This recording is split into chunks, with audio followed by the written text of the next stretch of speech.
Los hermanos sean unidos porque esa es la ley primera. Tengan unión verdadera en cualquier tiempo que sea, porque si entre ellos pelean, los devoran los de afuera.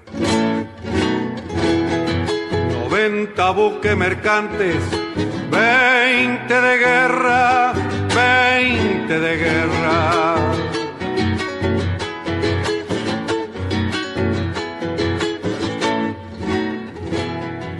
Vienen pechando arriba las aguas nuestras, las aguas nuestras.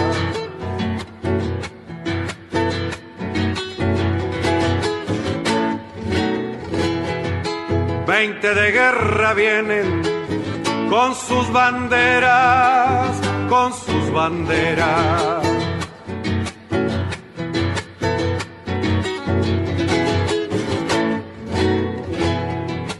Pucha con los ingleses, quien los pudiera, quien los pudiera, que lo tiro a los gringos, Unigran 7, navegar tantos mares, venirse al cohete, que digo venirse al cohete. Buenas tardes, queridos oyentes. Con los acordes y el canto del triunfo, La Vuelta de Obligado, de Miguel Brasco y Alberto Merlo, interpretado por este último. Hoy, 22 de septiembre, damos comienzo al programa 270 de Obligados a Volver. Programa que se transmite todos los miércoles y sábados a las 18 horas por nuestra página en Facebook, Obligados a Volver, programa radial. Obligados a Volver, un análisis de la realidad argentina y mundial desde nuestra mirada, que es nacional, popular, democrática, feminista, latinoamericanista y ambientalista. Obligados a volver, porque como dijo el general San Martín, cuando la patria está en peligro, todo está permitido, excepto no defenderla. Recordando y reivindicando además nuestras consignas fundacionales: lealtad a Perón, Cristina Conducción. Dirección: Norberto Raful y Consejo de Columnistas y Asesores. Locución: quien les habla, Marina Martínez.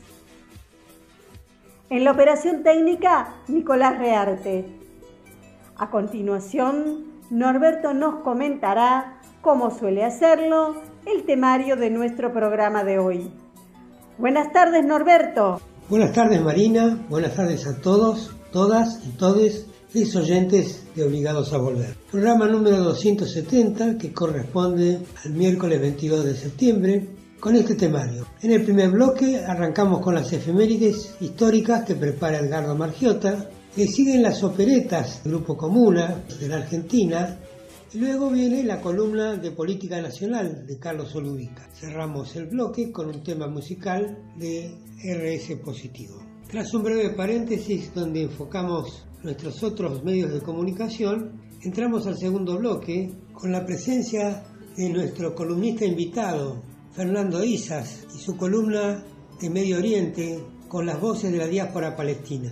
Finalmente cerramos el programa con la columna de humor País de Boludos. Dicho esto, ¿qué te parece, Edgardo, si arrancas con tu columna? Conocer el pasado para iluminar el presente y construir el futuro. Efemérides correspondientes a la semana que se inicia. 22 de septiembre de 1974. Muere el historiador y pensador nacional Juan José Hernández Arrey. 23 de septiembre de 1947. Perón promulga la Ley 13.010, sancionada el 9 de septiembre por el Congreso de la Nación, que instituye el voto femenino obligatorio tras la intensa militancia de Evita. Esta fecha ha sido instituida como el Día de los Derechos Políticos de la Mujer. 23 de septiembre de 1973, Juan Domingo Perón gana las elecciones presidenciales por tercera vez. La fórmula Perón-Perón obtuvo un triunfo abrumador por el 62% de los votos. 24 de septiembre de 2010, la presidenta de la Nación, Cristina Fernández de Kirchner, habla ante la Asamblea General de las Naciones Unidas y realiza una profunda crítica a los países desarrollados, planteando la necesidad de una reingeniería internacional sobre la base de un marco diferente al neoliberal del Consenso de Washington, agotado por el fracaso. 24 de septiembre de 2016. Ante las políticas neoliberales del macrismo y la persecución mediático-judicial contra Cristina, un conjunto de militantes presentamos una declaración por Cristina, levantando la consigna Lealtad a Perón, Cristina Conducción. En esa acción se origina nuestro programa radial Obligados a Volver, que saldrá al aire por primera vez el 27 de octubre de ese año con la dirección de Norberto Raful. 25 de septiembre de 1973, 2 días después del triunfo electoral de Perón, es asesinado José Ignacio Rucci, secretario general de la CGT, en un operativo decidido por la conducción nacional de la organización Montoneros. Una gran cantidad de cuadros de la organización manifiesta su desacuerdo con esa acción, que fue el origen de fracturas e innumerables disidencias y deserciones. La más destacada de ellas se expresó en la JP Lealtad Montoneros Soldados de Perón, que en solicitada del 14 de marzo de 1974, dirigiéndose al pueblo peronista, ratifica que la conducción de Montoneros es Perón. 28 de septiembre de 1951, es abortado el golpe del general Benjamín Menéndez contra el presidente Perón. El gran apoyo popular a Perón se traduce en una manifestación obrera que ocupa toda la Plaza de Mayo y calles adyacentes. 28 de septiembre de 1966, un grupo de compañeros liderados por Dardo Cabo, que se designan de la Nueva Argentina, desvía un avión de aerolíneas argentinas hacia Malvinas, donde aterriza izando el pabellón nacional como una manera de reafirmar nuestra soberanía sobre las islas. La operación, que se cumple en 36 horas, es denominada por sus actores Operativo Cóndor. El gobierno de Onganía ordena la detención de los compañeros. Continuando ahora con nuestro programa, vamos a escuchar un repaso político a los comentarios políticos de la prensa hegemónica. Las operetas al 19 de septiembre que prepara Comuna, comunicadores de la Argentina. La prensa opositora trabaja para el golpe de gracia. El trabajoso acuerdo en el Frente de Todos tras la derrota electoral del 12 de septiembre despejó la primera expectativa de la oposición mediática, que agitó intensamente la posibilidad de una caída del gobierno y la cesión del poder político mucho antes de 2023. Los pronósticos que los columnistas repiten con pocos matices se reorganizó para la elección legislativa de noviembre y, en el peor de los casos, para el próximo turno presidencial. Como organizadores de la acción contra el peronismo, los medios más poderosos recargan una línea que el domingo 19, en la enésima exhibición de unanimidad periodística, se centra en Cristina Fernández de Kirchner como ganadora del enfrentamiento en el oficialismo, casi como consigna de campaña. En noviembre hay que votar contra ella. es que se trata de un sueño recuperado. Morales Solá, que en su nota en La Nación nombra 28 veces a la vicepresidenta, sentencia la extinción de su proyecto político, igual que Tenenbaum en Infobae, quien bajo el título La madre de todas las derrotas, obviamente con una foto de ella, anuncia el golpe de gracia en 2023. Final de ciclo, plan serrucho, gobierno roto, son los eslogans desplegados en varias notas del domingo en Clarín, donde Van der Kooi no se muestra tan paciente como Tenenbaum y paladea la destrucción final no en 2023, sino en noviembre, en el caso de una derrota del oficialismo. Antes de las renuncias de los ministros y también del pronunciamiento público de Cristina Kirchner contra la política económica, el dispositivo opositor que conducen estos medios imaginó una caída del gobierno en cuestión de días o semanas, como le dijo el conductor Longobardi en una de las radios del Grupo Clarín. Por supuesto, no fue una ocurrencia de él, sino el acatamiento a una estrategia organizada que llevó por esas horas a la Nación a poner en un lugar bien visible el título Presidente de Transición.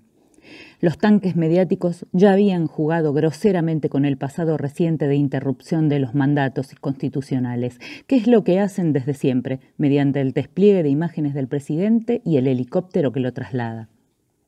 Como viene ocurriendo desde hace una década y media, el objetivo principal es Cristina Kirchner, lo que incluye notas, como la de Capielo en La Nación, donde expresa confianza en que la justicia recupere bríos en su contra, a la luz del resultado electoral. Este eje del mal inventado y recreado una y otra vez ubica a la Cámpora en primer lugar y, claro, incluye frecuentemente al gobernador Axel Kicillof. Títulos y notas son usadas para relatar una y otra vez la secuencia abierta con las renuncias, sin más posibilidad que cambiar parcialmente los tonos para decir siempre lo mismo. El modelo ideado por ella tiene falla de origen y nada será mejor, como tituló La Nación. En el regodeo, Morales Solá no se priva de expresar su esperanza en que Sergio Massa deba ceder, después de noviembre, la presidencia de la Cámara de Diputados, dado ese encono especial que tiene con el tigrense, con quien pierde siempre su impostura de periodista reflexivo. Ya a una semana de la derrota, Clarín usó su título principal para atacar a la posible reacción gubernamental de la gestión económica, presentándola como una aterrorizadora emisión monetaria. Tampoco en esto hay alguna originalidad. Es la mera repetición del relato ultraliberal en pos de un Estado reducido a su mínima expresión, incapaz de siquiera atenuar la desigualdad y sobre todo a merced de las castas más poderosas. Infobae puso bastante esmero en el cumplimiento de este despliegue. Publicó el sábado en una muy extensa nota que estuvo varias horas en primer plano para hacerle propaganda al modelo económico de la Fundación Mediterránea, cueva de la carroña económica argenta, laboratorio para las fórmulas más retrógradas, las que más sufrimiento causaron a la Argentina. Acompañó Daniel Marx, peón de poca monta al servicio de los dueños del capital financiero mundial. El portal insistió el domingo, esta vez recuperando fórmulas de propaganda de la campaña de 2015. Recordó la figura del plan bomba que decían estos medios. Cristina Kirchner le preparaba a Macri. Ahora lo prepara Guzmán y, como manda el manual, el ataque está centrado en cualquier tipo de gestión gubernamental que ayude a quienes más padecen la desigualdad. Tanto esfuerzo en producir el desplazamiento del gobierno dejó casi olvidadas otras facetas de la campaña mediática opositora, como la que tantos esfuerzos se llevó contra las vacunas y el plan de vacunación. Solo el martes Clarín puso énfasis en consignas ya muchas veces publicadas y en la línea Carrió sobre el veneno, al titular que la aprobación del Sputnik sigue frenada por la OMS. El entusiasmo por las diferencias en el gobierno llega a cierta imprudencia. Algunos columnistas se compadecieron con el renunciante vocero presidencial Biondi. En ese tren, Lechmann en Infobae relata a qué horas habló con el presidente, incluye intercambios telefónicos textuales y palabras del presidente Fernández expresadas en ámbitos estrictamente reservados. Sin querer, le da la razón a las acusaciones de la vicepresidenta, siendo que este redactor era uno de los que con más insistencia reproducía diálogos y un sinfín de detalles a los que solo puede acceder quien tuviera a su servicio a un colaborador estrecho del presidente. En el descontrol que se asocia comúnmente a los estados de euforia, varias notas dieron toda una postal de época sobre el periodismo independiente. Novarecio aportó la genialidad de equiparar a Alberto Fernández y Cristina Kirchner a los Pimpinela, y tan elaborada metáfora encantó a Bonelli y Lehmann que la replicaron. También falto de ideas y con talante aún más subdesarrollado, Grippo en Infobae evocó el producto televisivo House of Cards. Liotti de La Nación se esmeró en dar la imagen más dramática que se pueda imaginar. Definió al pronunciamiento de Cristina Kirchner como carta atómica. Un verdadero golpe de gracia al periodismo. Esto fue Operetas, Comuna, Comunicadores de Argentina. Facebook, Comunicadores de Argentina. Twitter, @Comuna-RG.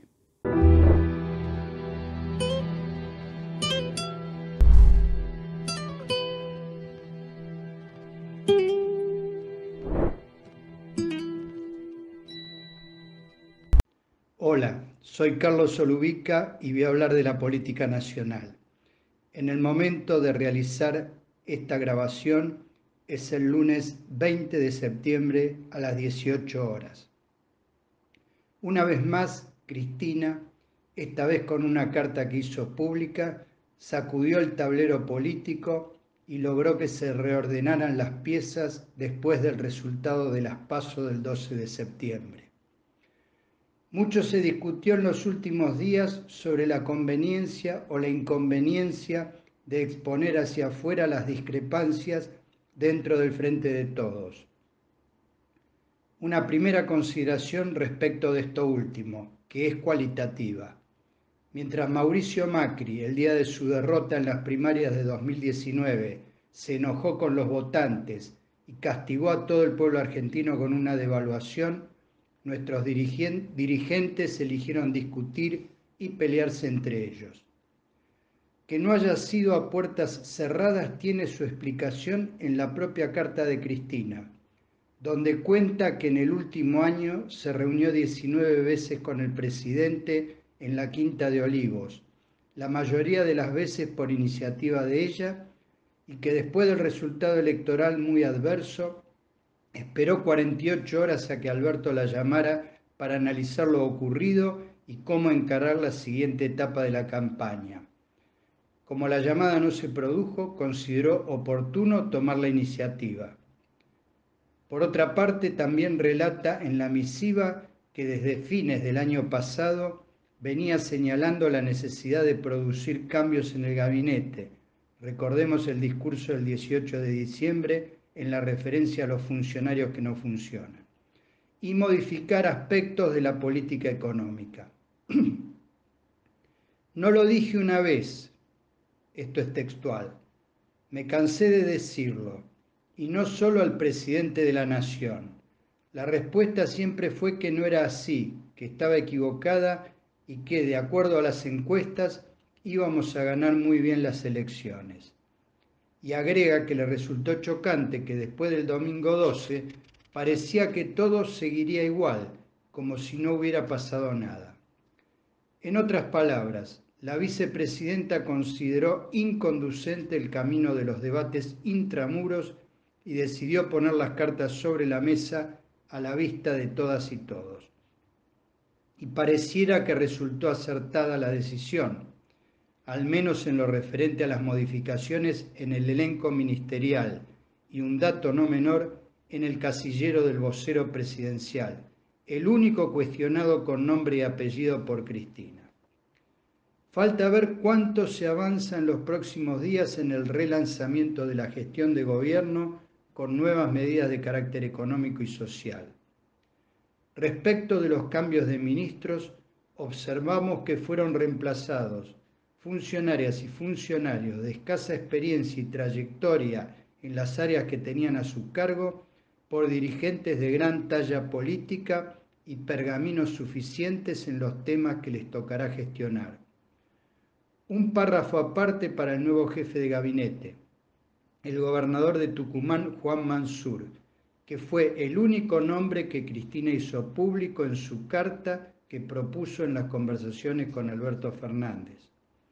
Por supuesto que el dispositivo opositor aprovecha para batir el parche con Albertítere, con que gobierna Cristina, con que ella le torció el brazo a él, porque los nombres elegidos fueron en el pasado funcionarios de los gobiernos de Néstor y de la actual vicepresidenta.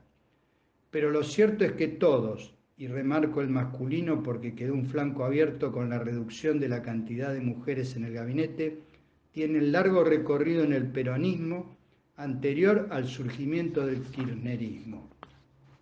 Incluso algunos, como el propio Mansur, tuvieron sus diferencias públicas y notorias con Cristina, como ella misma menciona en su carta, aclarando que ya fueron superadas. Pero lo que el dispositivo opositor omite deliberadamente es que la vicepresidenta dijo no solamente que las decisiones las toma el presidente, sino que con ella nunca va a suceder, como le pasó en su primer gobierno, que el vicepresidente se convierta en opositor al presidente. En ese aspecto dijo: duerman tranquilos los argentinos y las argentinas. En cuanto a la política económica, también vale la pena hacer algunas consideraciones, porque mucho se ha distorsionado la interpretación de lo dicho en la carta, no solo desde la oposición, sino también dentro de nuestras propias filas. Del lado de la oposición dicen que Cristina propone darle a la maquinita de imprimir billetes para repartir plata a lo pavote y que eso va a realimentar la inflación y la disparada del dólar, que plantea romper con el Fondo Monetario Internacional y otros inventos de cosas que nunca dijo. De parte de algunos del campo propio, más cristinistas que Cristina, no se enteraron de que dijo que no pedía la renuncia del ministro de Economía, redoblaron las críticas a Martín Guzmán, visualizado como una especie de sádico ajustador de la economía, que hace un ajuste fiscal preventivo a gusto y piacere del FMI para llegar a un acuerdo, que es un tecnócrata sin sensibilidad social, etcétera, etcétera. Lo cierto es que Cristina cuestionó la falta de ejecución de un porcentaje importante del presupuesto aprobado para este año, lo cual supone, antes que nada, problemas de gestión y de coordinación en distintas áreas que son las encargadas de gastar lo presupuestado. No es un problema del ministro de Economía que se sienta sobre la caja, sino consecuencia principalmente de los funcionarios que no funcionan. La vicepresidenta no propuso en ningún momento aumentar el déficit fiscal proyectado del 4,5% del PBI, sino utilizar el 2,4% que todavía no se ha ejecutado a esta altura del año. Ahora queda por delante poner manos a la obra, relanzar y reorientar la política del gobierno. Si no es para revertir el resultado del 14 de noviembre, algo no imposible pero sí difícil, al menos para reducir la distancia y sobre todo encarar los 2 años de gestión que restan hasta el 2023 con otro enfoque y otro dinamismo, dejando de lado cierta reinterpretación de la teoría del derrame que pareció prevalecer hasta ahora, no en el sentido neoliberal de enriquecer más a los ricos con la falsa ilusión de que vuelquen sus excedentes hacia abajo, sino en cuanto a pensar que la reactivación económica por sí sola podía generar una redistribución de la riqueza, sin que mediaran otras políticas e instrumentos más focalizados en los amplios sectores que viven fuera o en los márgenes del sistema formal. Porque la lectura más fina del resultado electoral confirma lo que vinimos sosteniendo. Las elecciones las ganan o las pierden los gobiernos. En términos numéricos, perdió el Frente de Todos, nada menos que 17 puntos respecto de las presidenciales de 2019. La amplia mayoría de los y las que no fueron a votar corresponde a zonas del territorio nacional, especialmente en la provincia de Buenos Aires, en las que triunfamos ampliamente en los comicios anteriores. En cambio, en los lugares donde prevaleció la oposición, el porcentaje de votantes fue mayor y ellos sacaron prácticamente los mismos votos en términos porcentuales que en 2017 y 2019. Un dato ilustrativo que menciona Cristina en su carta. respecto de 2017, en provincia de Buenos Aires sacamos 440.172 votos menos que Unidad Ciudadana, con el peronismo dividido, sin gobierno nacional ni provincial que apoyara y con el gobierno de Mauricio Macri y su mesa judicial persiguiendo y encarcelando a exfuncionarios y dueños de medios opositores a diestra y siniestra. Antes de despedirme, como contracara de la disminución de la representación de mujeres en el gobierno nacional, producto de los cambios de gabinete promovidos por Axel Kicillof en la provincia, asumirán 2 mujeres las intendencias de Lomas de Zamora y de Malvinas Argentinas en reemplazo de 2 hombres. Un fuerte abrazo para todas y todos.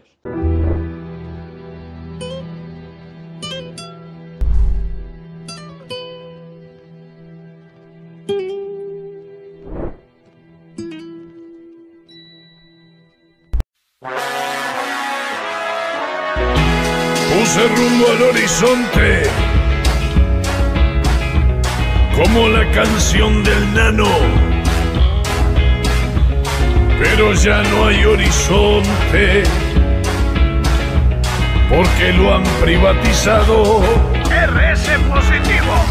Madrid tiene el Manzanares, por Viena pasa el Danubio, y en el Río de la Plata siguen los negocios turbios.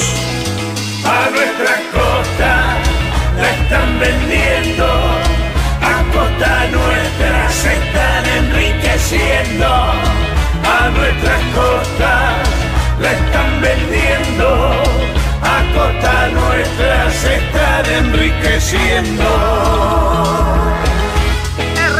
Positivo. Ahora nos tapan el río, después taparán el mar. Todo el día andan buscando qué más nos van a tapar. Para que vean el río, lleve a pasear a mi nieto. Y los pibes se encontraron con un río de concreto. Costa, río y horizonte,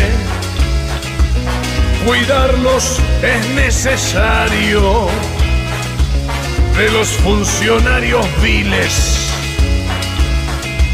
y del curro inmobiliario. A nuestra costa la están vendiendo, a costa nuestra se están enriqueciendo. A nuestra costa la están vendiendo, a costa nuestra se están enriqueciendo. A nuestra costa la están vendiendo, de vos depende que no la vendan más. RS positivo.